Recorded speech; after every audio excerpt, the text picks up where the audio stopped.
ኢትዮጵያ ስሟ ሲነሳ የአንድ ሀገር ብቻ ሳይሆን የሰው ልጅ መጀመሪያ፣ የጥንታውያን ስልጣኔ ምንጭና የተፈጥሮ በረከት ማሳያ ሆና በዓለም ትታያለች። ይህች ምድር በዓይነ ሕሊናችን ስንቃኛት በሰሜን ከሚገኙት ሰማይ ጠቀስ ድንጋያማ ተራሮች አንስቶ በደቡብ እስከሚገኙት ለምለም ሸለቆዎች ድረስ ድንቅ ታሪኮችን ተከናንባለች።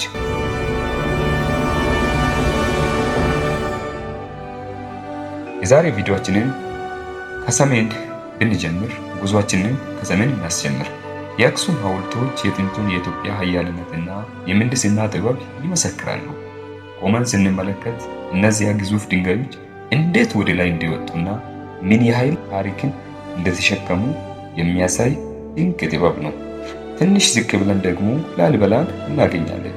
በድንጋይ ተፈልፍሎ የተሰሩት 11ዱ አብያተ ክርስቲያናት የሰው ልጅ እምነትና ጥበብ ሲደመር ምን አይነት ተአምር ሊፈጥር እንደሚችል ማሳያ ናቸው። እነዚህ ህንፃዎች ከምድር በታች ተፈልፍሎ መሰራታቸው ኢትዮጵያን ከዓለት የተገኘች የጥበብ ሀገር ያሰኛታል።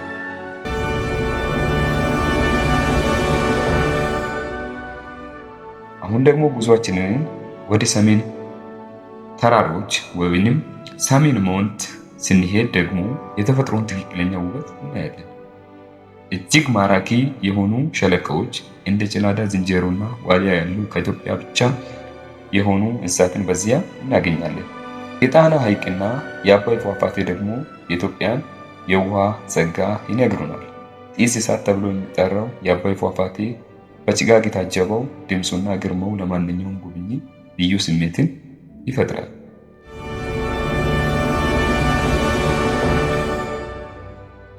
ወደ ምስራቅ ስናቀና የታጠረችውና የፍቅር ከተማ የምትባለው ሐረር በሯን ከፍታ ትቀበላናለች። የጃጎል ግንብ ጥበብ የተሞላባቸው የቤት አሰራሮችና የሰዎች መተሳሰብ ሐረርን ለየት ያደርጓታል። በምሽት ጅብ ሲመገብ ማየት ደግሞ በሰውና በተፈጥሮ መካከል ያለው እንግዳ ግንኙነት የሚያሳይ ድንቅ ትዕይንትም ነው።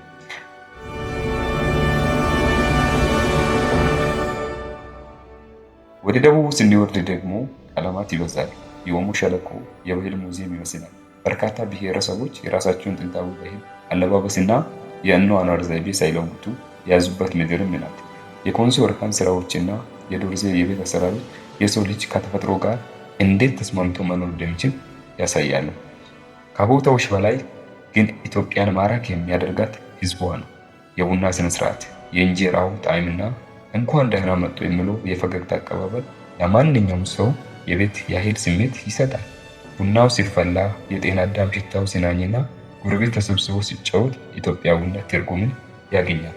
ኢትዮጵያ የ13 ወራት ጸጋ ምድርም ናት። ከሙቀት እስከ ቅዝቃዜ፣ ከጥንት ታሪክ እስከ ዘመናዊ ውበት፣ ከከፍተኛ ተራሮች እስከ ዝቅተኛ የዳሎል በረሃ ድረስ ሁሉንም በአንድ ላይ አቅፋ የያዘች ልዩ ሀገርም ናት።